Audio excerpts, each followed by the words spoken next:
for coming out. It's incredible. Just so you know, they've turned on the AC, so it will get cooler. I know it's hot right now. And it's so wild because we've been doing so many author Zoom events that I had to remind myself to blow dry the back of my hair for the first time in 2 years. So welcome. And Fiona's a little taller than me, you may have noticed, so I had to pull out my heels, which was also something I hadn't worn in a while. So yeah, all right, I guess I'll just start by saying, you know, I'm so excited to do this. I feel like your ability to bring history to life and sort of render a sense of place in fiction is unparalleled. But I was lucky enough to get an early copy of the book, and I know most of you just got to buy it tonight, so I thought maybe we just start by you giving us a little rundown of what the Magnolia Palace is about. Yeah, sure. So the book is set at the Frick Mansion, of course, which most people here know pretty well, being New Yorkers. And there's two timelines because I love to have dual timelines and an element of mystery that really drives the story forward. And so in 1919, it's from the point of view of a celebrated artist's model and muse named Lillian. And she gets caught up in a big scandal, and she ends up taking a job working incognito as the private secretary to the very prickly Helen Frick, who was the daughter of Henry Clay Frick, the industrialist and major art collector. And she gets kind of caught up in the family drama, and there's romantic trysts and betrayal, and a stolen pink diamond known as the Magnolia Diamond. And then in 1966, it's from the point of view of a fashion model named Veronica. And she's come to New York to do a Vogue photo shoot at the Frick Mansion, which is now a museum, of course. And it goes terribly wrong. And she's stuck inside during a 3-day snowstorm, along with an intern named Joshua. And she discovers these a series of secret messages that are hidden within the art of the Frick. And that leads her and Joshua on this kind of a scavenger hunt, where she hopes it might solve all of her financial problems, as well as possibly solve the murder of Mr. Frick that happened many, many years ago. So that's it in a nutshell. There's a lot going on. There's a lot. You left out a little bit. How did you get the idea of the Frick, of all the places in New York? Yeah, you know, it's the less known of all the landmarks that I've picked, usually Grand Central, the Dakota, people know right away. So I was a little worried about choosing it, thinking, well, how will this play in the heartland? And so I've been amazed by the response. And I think it's because the Frick is unlike other museums in New York, like the Guggenheim or the Met, where it was a residence before it became a museum. And of course, the Fricks lived there. And the way it is set up, it's as if when you walk inside, as if they went off to a dinner party and they might be back at any moment. And so it's really frozen in time. And I just love the idea of exploring it as a residence and then as a museum. And you do give that sense in the book, you know, I could visualize it. I went there once in like a high school trip, a long time ago, so I didn't really remember it, but I could sort of imagine it in my head. But you did get sort of a secret behind the scenes tour, I guess, beforehand, so maybe you could tell us about that? Yeah, that was great. Early on, I reached out to the communications marketing department, and they were so welcoming, and they answered all my questions. And then we got this amazing behind-the-scenes tour. And so, you know, as you walk in, it's mainly the first floor that's open to the public. And you have the library and the dining hall, and of course, the huge art gallery in the back. And that would have been in a normal building built at that time, would have been the ballroom, but of course it's now the art gallery for Henry Clay Frick. And then if you go downstairs, there's the kitchen and where the male staff used to stay. And then there's a bowling alley. A circa 1914 two-lane bowling alley with an automatic ball return that still works. I didn't realize that was real. I thought you sort of made that up. That's the thing. Sometimes you make, what you make up is less cool. Yeah, that's really there. Well, I feel like you're so right too about the fact that it had been a home. I feel like it gives it sort of like this additional patina. If you had just done the Met or something, it's like has that kind of eerie, big museum feel, but it doesn't have sort of the lives and that sort of intimacy to it. So that really came across in the book. That's That's right, and so like if you go to the second floor, in the past it was the bedrooms for the Frick and their guests and sitting rooms and a breakfast room, and now of course it's offices and the director's office. And then if you go up to the third floor, which were the maids' rooms, there's still a fur vault there and a trunk storage room, which of course are now offices and used for, I think, catering and that kind of thing. But it's really, you can definitely get a sense of what it was like back in the day. And you know, as you walk around, there's these huge windows with light streaming through and the furnishings and the rugs, but the focus in every hallway and every room are the paintings. And so Frick collected Turner, Renoir, Rembrandt. There are 34 Vermeers in the world, and 3 are at the Frick. So he did pretty well. And so when it was built in 1914, it cost $5 million, and in today's time, that's $80 million. And when he died in 1919, the art was valued at $40 million. Wow. I mean, it's sort of interesting because I feel like art was a new departure a little bit for you in terms of like, you know, your topics, and it's such an intimate, it's such a, you know, an integral part of the book. Did you have to do, like, I'm just curious, like lots of kind of research about art history and stuff? I mean, that must have been part of it? Well, I took an art history class pass-fail in college, and I passed. So why not write a book? But yeah, you know what's great is the Frick's website has a lot of background on the paintings. And so what I wanted to do is use them, but not kind of bang them over the head so you're going, oh, you should learn about Renoir. So instead, by doing the scavenger hunt, it comes about it in kind of a sideways angle, which I think makes it a lot more fun. Yeah, you definitely, like, you get the history, but it does not feel like you're in a classroom. It's pure enjoyment. So how did the Frick Mansion actually come to be built? Because from the outside, it almost looks like you can't really see it. I mean, it's behind a wall, it's sort of very separate from the sidewalk. So how did they come up with that? It was really unusual for its time because it's set back, so you have that beautiful lawn with the magnolia trees that are there. And what happened was Henry Clay Frick, it's kind of a long story. So Henry Clay Frick was born in 1849, and he was born in Pennsylvania, in coal country. And his first job was as a bookkeeper for a distillery, and he understood the importance of steel, which was in great demand back then, and created a company that produced Coke. And my boyfriend pointed out when I was talking about this that I need to mention that it's Coke that is used to produce fuel and steel. It's a fuel used to produce steel and not Coca-Cola or cocaine. So I think that's clear. And so he did really well.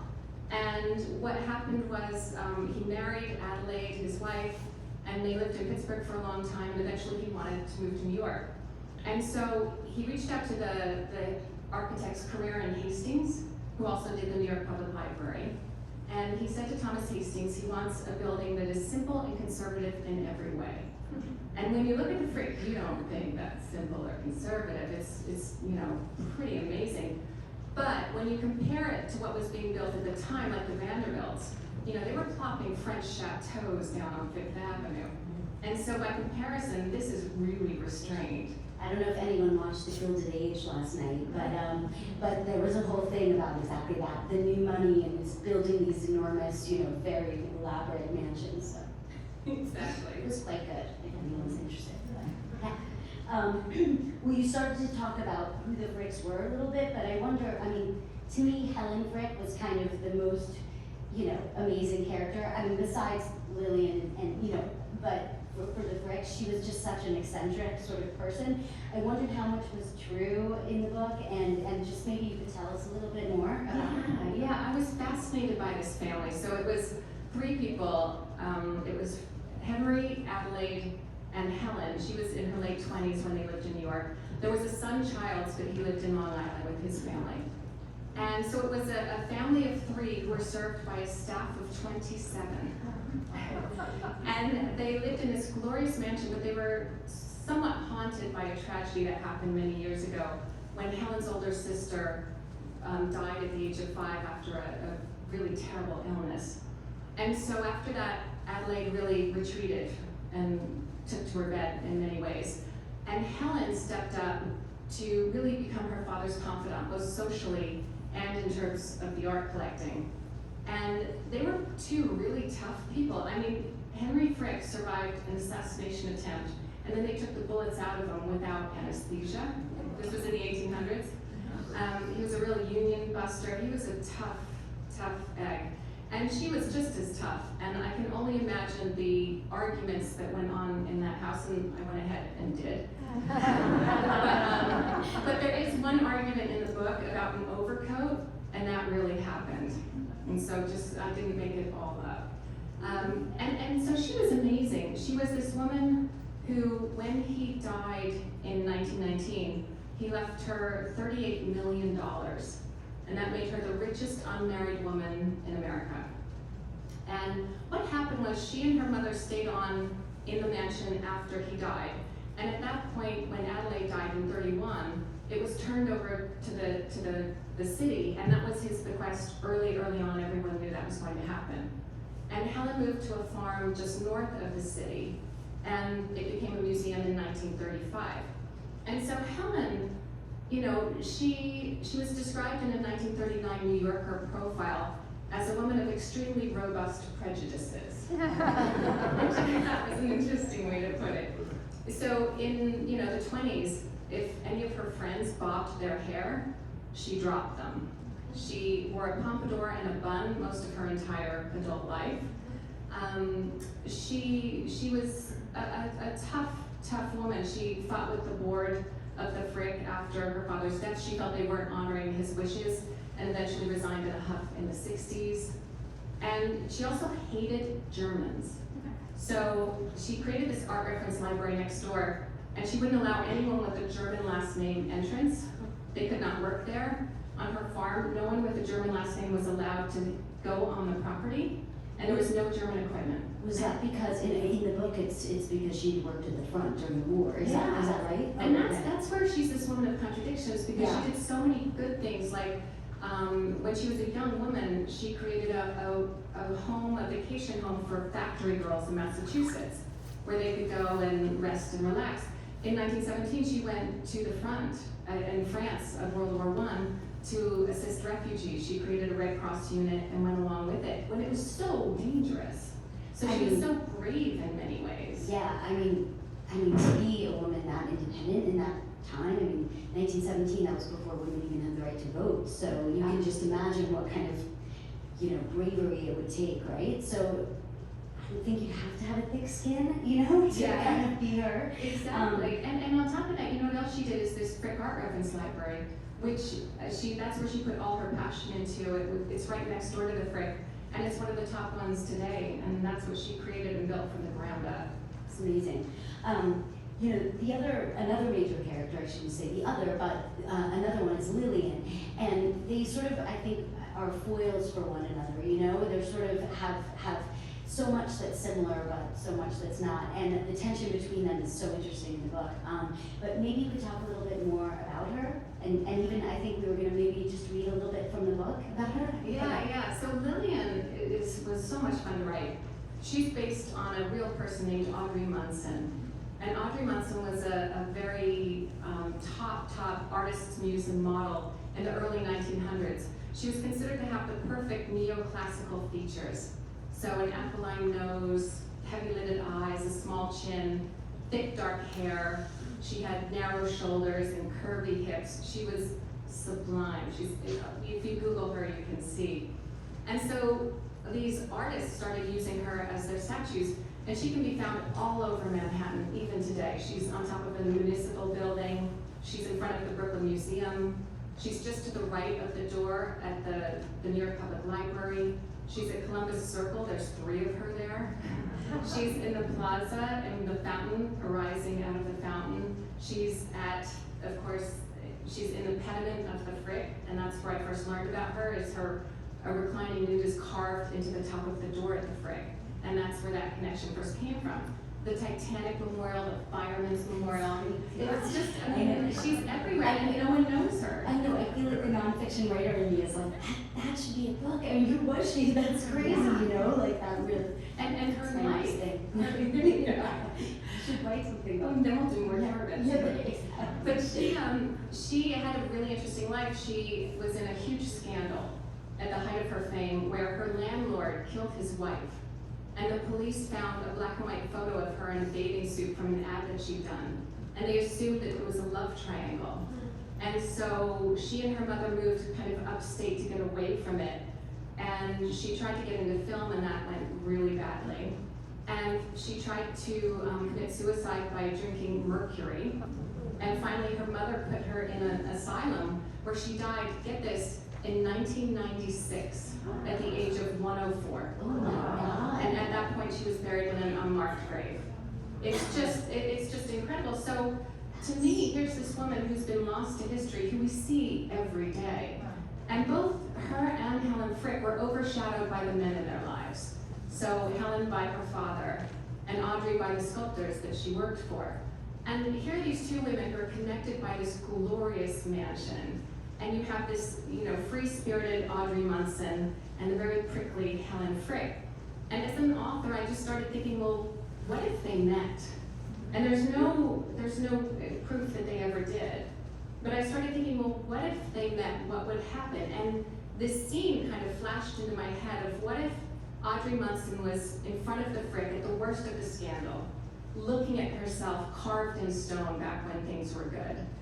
And what if as she's sitting there wondering what's going to happen to me, the door opens and someone comes out and says, you're late, hurry up, get inside.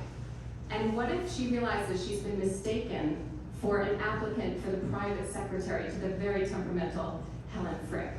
And then what if she gets it?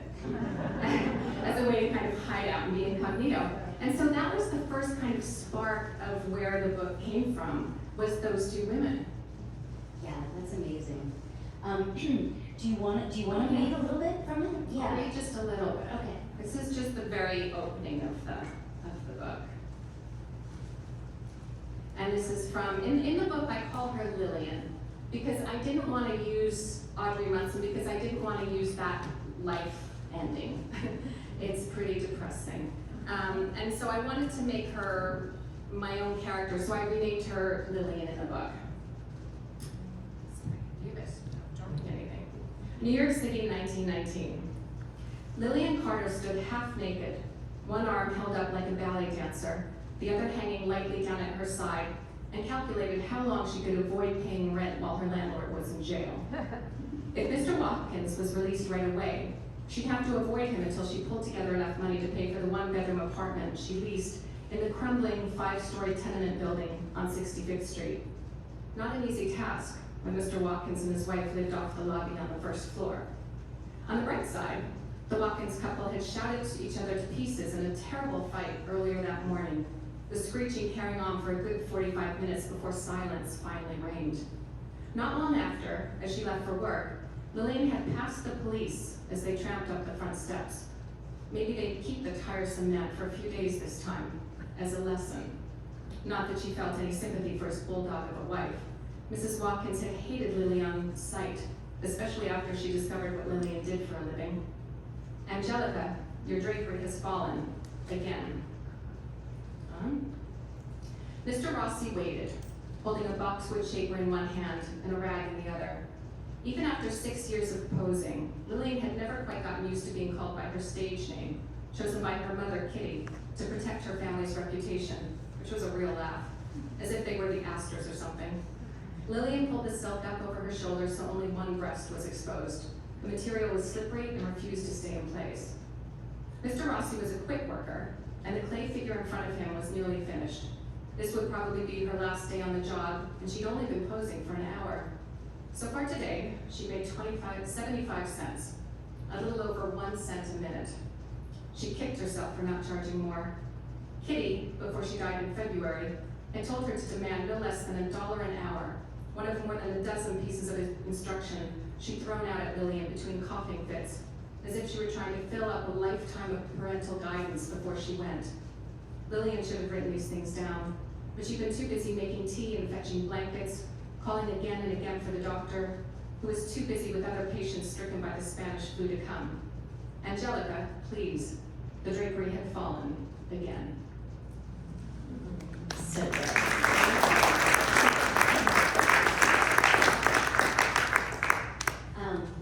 Yeah, that really gives you a sense of it. So I always, we sometimes you and I talk about research.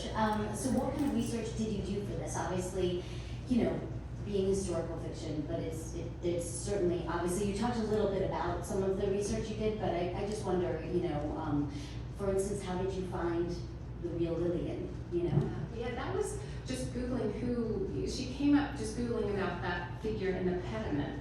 And you know, researching, I mean, I can't imagine writing a nonfiction book about the Plaza Hotel where you can't make stuff up.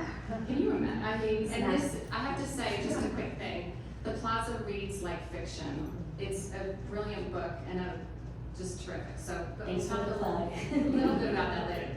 But yeah, so for the research, I can't imagine how you do it. For me, I kind of dive into whatever I can find. So luckily the Frick has an amazing digital archive, and they had dinner menus from 1915.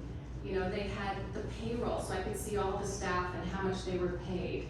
They had photos of the rooms before they were turned into a museum, so I could see what the bedrooms were like. And on top of that, they have a great website at frick.org where you can jump into any room and get a 360-degree view. And that saved the day during COVID, I have to say, because I couldn't go back and visit. Oh yeah. So that was really helpful. And then one of the things I always do is I talk to an architectural historian who is here tonight, Andrew Alpern. Oh. And I do have to give him a book before I talk to Andrew and take him out to lunch, because he knows every building in the city. He has a photographic memory of what every street was like, and it's so he really is an absolute New York treasure. So We should talk after this. yeah. Oh my goodness, Yeah. yes. Yes, and his apartment was just featured in New York Magazine this week, so we have a celebrity in our midst. So that's one thing I do. There were a couple of wonderful biographies about the Fricks that were written by a descendant of the Fricks, so that was really, really helpful. And then it was things like finding a book on how to be a private secretary from 1905.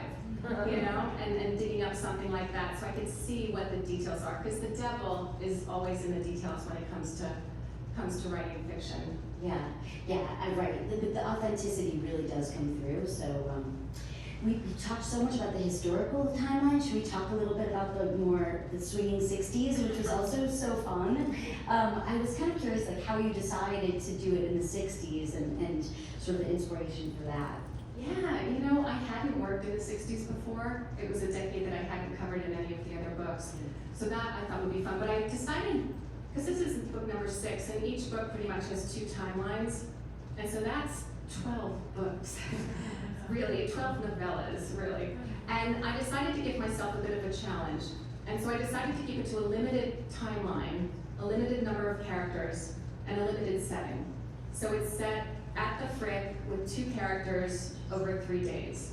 And I just wanted to see what would happen if these 2 characters really had to really get to know each other and count on each other for that. And so that's really where that came from. Interesting. And you know, right, so talk a little bit about the inspiration for her, for Veronica. Yeah. Yeah, you know, I thought, I was looking at models from the 60s, and I found this one with the worst haircut I've ever seen. It was one of those really mod kind of bowl haircuts. And I thought, oh, it would be great to have a character who looked like that, you know? And how does she manage in the world? And so that's, Verona is a bit of a reluctant model. She's very new at it. She's not quite sure what her standing is. She's very intimidated by, you know, the photographer and that kind of thing. Yeah. And so that's where she came from. Yeah, it's interesting, the interplay between her and Joshua it's such a different relationship, obviously, than what's going on with like Lillian and Helen. So I wonder, you know, obviously there's romantic tension between them, there's racial stuff. I just, you know, it is a different, it's a departure. So was that like whiplashy going between them, and did you write one and then the other, and how did you come up with that? Yeah, I tend to write the older one first, and then I write the newer one. And the character of Joshua was interesting because I wrote this book during 2020. And so of course there was a lot of turmoil in America. And it made me start wondering about what's missing from the Frick's walls, and that is diverse perspectives, because that's not what Mr. Frick knew. And so I reached out to Black curators and art experts in the art world to find out what their experiences were like and what they did. And it was fascinating talking to them and what they achieved. And it's hard enough to get a job in the art world, never mind if you're a person of color. And they talked about what they've done, and they also talked about things like going on a tour at a major museum and raising their hand and having no one call on them. Or one talked about going to a workshop, and she got there early, and the person leading the workshop asked her why she was there and what her qualifications were. And so it was these things that I thought, making Joshua a Black character, my hope is that, he's named after the oldest painter, Black painter in America, Joshua Johnson, who was in Baltimore, and in his early 1700s to mid 1800s, he was a very well-known painter who painted affluent whites. And so Joshua is named after him. And as they go on this scavenger hunt, Joshua is an expert not only in the museum on the walls, which is very helpful to Veronica, but he also can put into perspective the art world in general, as well as the Frick family, and put things into a bit of a larger context, which I thought would be an interesting way to explore it. And keep in mind, the Frick is very committed to diversity. They have after-school programs, education programs. They have a collaboration with the Bronx-based Ghetto Film School, and that's a film school for kids. And they come to the Frick on Mondays when it's closed, and they meet with the curator, they learn about the art, and they're encouraged to create scripts. And they do, and then they show up and they film them. They get the run of the place. And they do these short films, and they're incredible. And you can find them on the Frick website. And it's just great. It's a really wonderful collaboration and very successful. I think you have a note in the back, right? If I'm not mistaken about that. Yeah, it was really interesting. And I felt like having a scavenger hunt was such an unusual idea, but it gave like propulsion to the plot, and it gave it like kind of a thriller feel, obviously, and it was such an ingenious thing. Was that just like, did that just come to you, or how did you think of that? I think it's partly the mixed up files of, right, from the Met, the book about the Met. But also it was just fun to write that because in the scavenger hunt, the clues are really bad poetry. The person who writes them, I won't give anything away, writes them in their poems. But she's really bad at writing poems. They weren't all terrible. I was kind of I couldn't even come up with that. I was very impressed with what a bad poet I am. I was really so proud. I had so much fun doing those. It must be so fun to write fiction. I don't know how much time we have. I want to allow time for, we're good? Can we just hear a little bit about your book? Oh, I mean, they're not here for my book. No, I know, but we both write about buildings. Yeah, that's how we met. Yes. And so if you just, a little bit about the Plaza, which was a huge hit when it came out. Fiona's too generous. It's a nonfiction book about the history of the Plaza, but it's really more of like a social history of New York over the past 115 years, told through the lens of the hotel. So lots of fun stories about the Beatles and Eloise, that stuff, but also more modern era stuff about foreign billionaires and foreign ownership and where the markets are, real estate markets. So it runs the gamut of like fun stories and more. Can you? Just the story about the one of the dowagers. Oh, there's a section about the 39 widows of the Plaza Hotel, which I never really understood. I couldn't figure out why it was called the 39 widows. There were about 200 old ladies who lived at the hotel. They were very eccentric, a little like Helen Frick, actually, I have to say. Reminded me of her, very rich and very bizarre, One would walk around the sidewalks picking up cigarette butts with her umbrella every day, or whatever, all kinds of crazy things. One had a lion that she kept in her bathtub, no joke. So yeah, you can read the book and see. So thank you for that, I appreciate it. If we want questions, is that good? We're gonna have an author Q&A now, so if you wanna ask a question, just put your hands up and they'll call on you, and if you need a mic, I will scurry around and bring you a mic, so. And anything about the writing process or publishing or anything like that, we're happy to answer. Great to see both of you. I'm curious, do you have a relationship with the frick itself? Like when you do this, do they let you in, and how do you work with the institution currently? They've been wonderful, and what I do is I do my initial foray, and then of course everything went into lockdown, so I couldn't get back. And on top of that, the Frick is under renovation until next year. Every book I do, the building closes. I feel so bad. Like the New York Public Library, boom, COVID, right? The Chelsea Hotel renovation. So yeah, I feel so bad for Radio City. But yeah, they've been wonderful, and especially recently we've been in contact about how to, possibly do a collaboration in some way, and they've been really, really supportive. I just follow up on that. Do they want to see the book first? Because my experience with the Plaza was a little different. So I'm just curious. I sent them an early galley. Yeah, and that was wonderful because they said, there are a couple things wrong here, factual things. So that was really helpful. And I was a little bit nervous, I'll be honest, because I haven't written about real people before. And so here I'm talking about Helen Frick and creating scenes that I don't know if they really happened.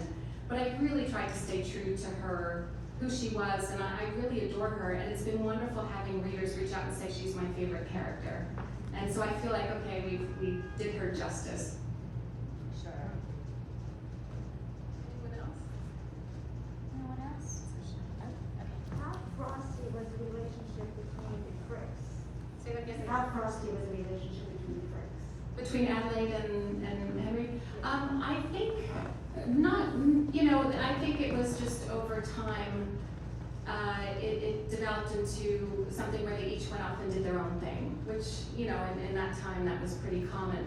But it's hard to know, I think I've seen some film footage of them where they look really happy. So, I think it's hard to tell what exactly happened, and it was just tough. It was really tough for her as a wife and mom. I think of Carmela from The Sopranos. Yeah, is that true? How her oldest daughter died? Yeah. It's a horrible story. Yeah. Yeah. If no one else has a question, Can I bring you this? Hi, so I haven't read this one yet, but I've read all your others, and they always have great surprises and twists that I, as a writer, should see coming, and I don't see them coming. How do you, I guess I'm just asking for a personal writing class now, how do you figure out, what's the right amount of clues and the right amount of, hints along the way and breadcrumbs to drop, since you know what the twist is gonna be? Yeah, that's such a good question. And that's Alyssa Freeland, by the way, who writes contemporary fiction, which is hilarious and funny. And we have a ton of authors here, so you're probably the person sitting on your right wrote a book, so please ask them about it. It's awesome. So yeah, I do tend to outline things pretty clearly. The first thing I do is figure out the characters, the main characters, and what do they want? What are their weaknesses? What are their strengths? And then once I know that, I can start putting obstacles in their way. And I just love books with a good plot twist. And so I always know there'll be a mystery, all right, who died and how did he die and who killed them? And I want to make that as surprising as possible. And so I kind of re-engineer that, reverse engineer it, so that I know that as I'm working on the book, so I know I can put people off the scent. And so far it's worked. It's really finding the most unlikely person to have done something bad, and that's him. Or her. now we know the secret.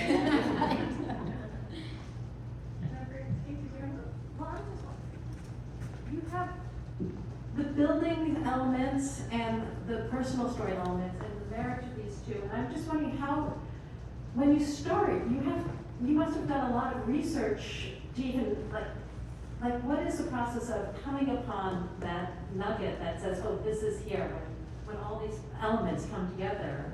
Yeah, I do about 3 or 4 months of research, and that's just reading books and, reading and talking to people and interviewing people and finding out everything I can.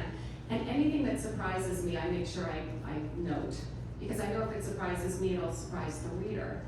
And so it's a matter of collecting all those bits and starting to get ideas for scenes and characters. And at some point, I just hit a tipping point where I know it's okay to start writing. I want to start getting that outline down. And there'll be more research, later on, but at least I feel like I have enough behind me that I know the era, the building, and the characters. I relate to that.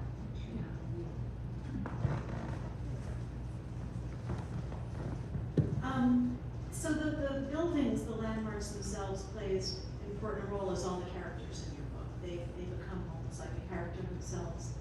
I loved your books. And I was wondering, was there a pivotal moment in your life when you became intrigued by the landmarks of the city and thought, this is what I want to cover? Yeah, you know, it actually started when I was really young. My parents were both British, and we would go back to England every 3 years to visit all the relatives. And we'd drive all over. My brother and I would kill each other in the back seat. And they let us kind of run around if there was a castle or a ruin or a grand estate, just to use up that energy. And I remember going to something called Chatsworth House. And it's not a house, it's a palace. And it was built in the 1500s. It's been in the same family for 16 generations. And I just remember as a kid walking those halls and wondering what it was like to be a maid in the 1500s, or, you know, an aristocrat in the 1800s. And I think that's where that love of old buildings and the ghosts that walk within them really came from. And then I moved to New York right after college. And just walking around and seeing these buildings that have been here for years and wondering how they've changed, and seeing something like the Dakota, and, you know, what was that like? What did it look like in 1884 when it was built, you know? And that's where I go. I think it's just me wanting to be really snoopy, actually. One more question? Is that a hand? You guys ask better questions than Thank you. me. So I was wondering, of all these eras and places, do you have a favorite that you feel part of, like in terms of decade?